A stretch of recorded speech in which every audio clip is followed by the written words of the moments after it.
Bonjour mes frères et sœurs et bienvenue à cette méditation guidée de l'évangile de Jésus-Christ selon Saint Jean au chapitre 19, versets 31 à 37. Jésus venait de mourir. Comme c'était le jour de la préparation, c'est-à-dire le vendredi, il ne fallait pas laisser les corps en croix durant le sabbat, d'autant plus que ce sabbat était le grand jour de la Pâque.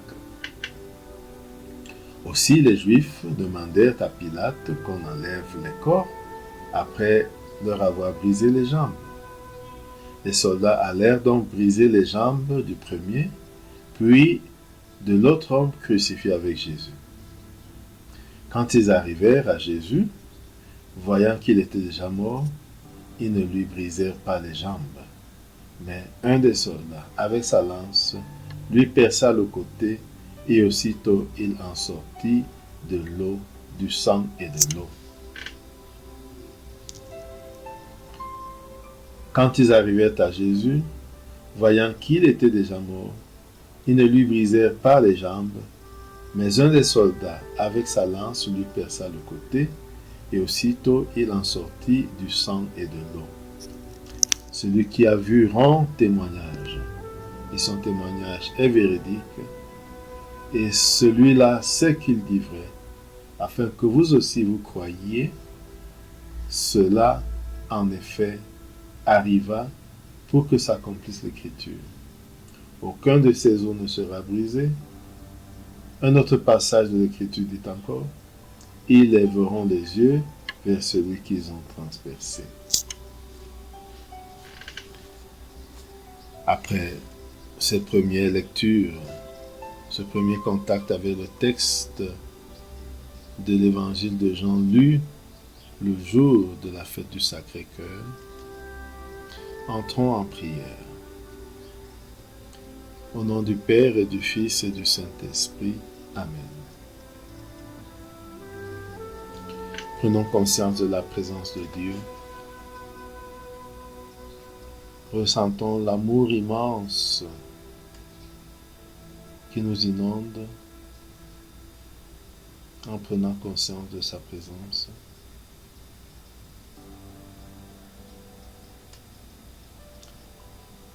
Prenons conscience de notre présence devant Dieu. Qu'est-ce qui remplit notre cœur? Qu'est-ce qui nous habite en ce moment?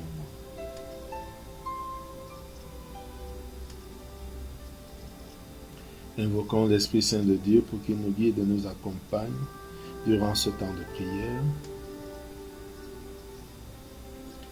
Demandons la grâce du jour, la grâce d'expérimenter l'immense amour de Jésus pour nous et d'en être des témoins. Lisons une deuxième fois le texte. Jésus venait de mourir. Comme c'était le jour de la préparation, c'est-à-dire le vendredi, il ne fallait pas laisser les corps en croix durant le sabbat, d'autant plus que ce sabbat était le grand jour de la Pâque.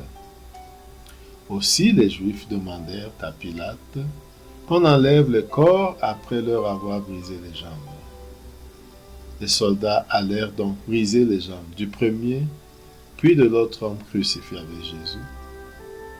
Quand ils arrivèrent à Jésus, voyant qu'il était déjà mort, ils ne lui brisèrent pas les jambes.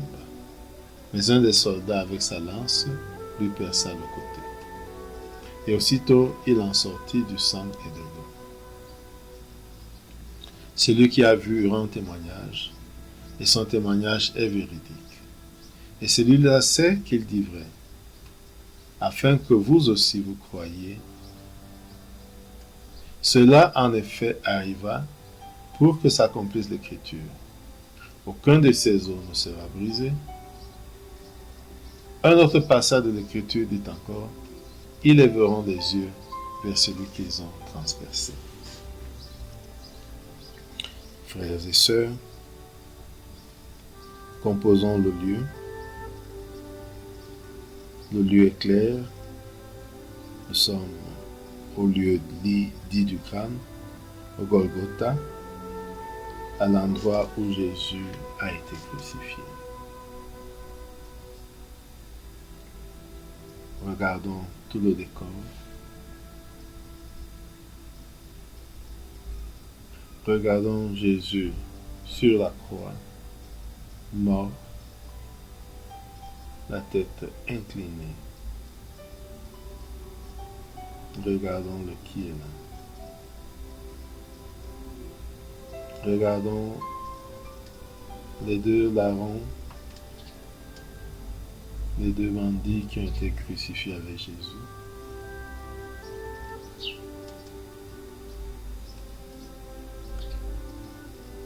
Et voyons comment, pour pouvoir enlever les corps,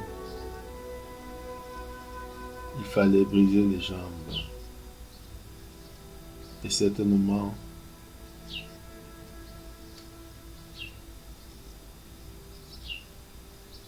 regardons comment les soldats s'approchent,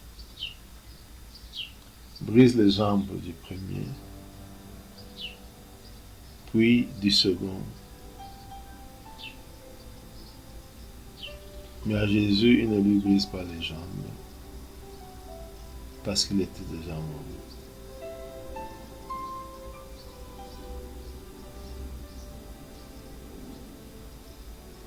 Accomplissant ainsi la prophétie ou l'écriture. Aucun de ces os ne sera brisé. Essayons de comprendre ce que signifie. Aucun de ces os ne sera brisé. À la lumière des jambes non brisées de Jésus.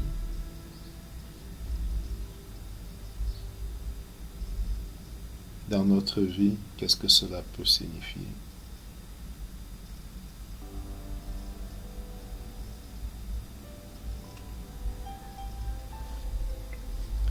Maintenant, regardons qu'ayant constaté que Jésus était déjà mort, l'un des soldats prend sa lance et lui transperce le côté. Regardons ce soldat transpercer le côté de Jésus.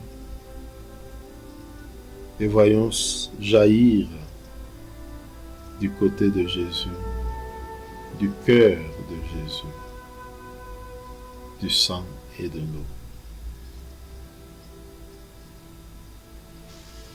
Regardons cette scène et vivons-la.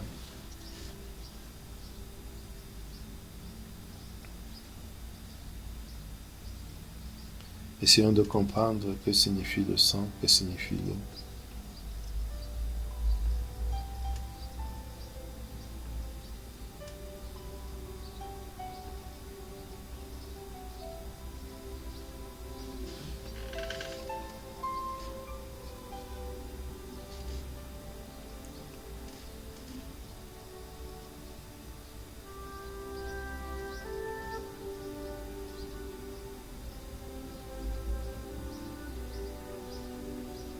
Et voyons ce partage de l'Écriture.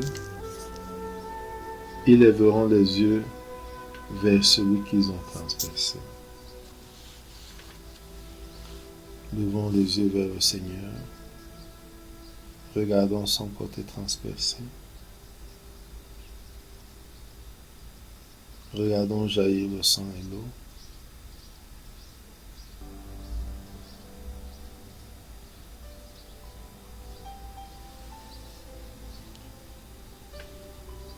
Ressentons, prenons conscience de ce que nous ressentons en vivant cette scène.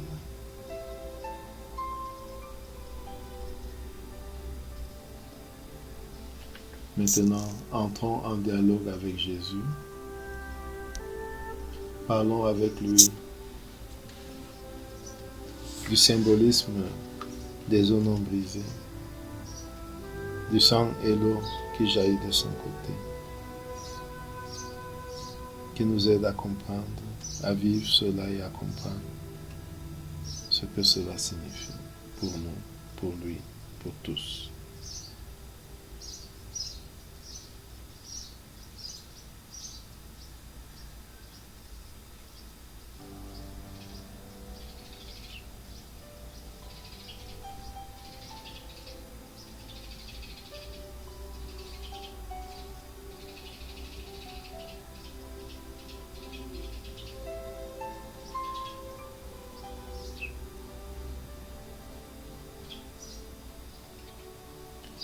Terminons notre prière par la prière reçue du Sauveur.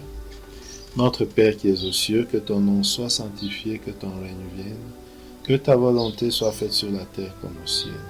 Donne-nous aujourd'hui notre pain de ce jour. Pardonne-nous nos offenses comme nous pardonnons aussi à ceux qui nous ont offensés. Et ne nous laisse pas entrer en tentation, mais délivre-nous du mal. Amen.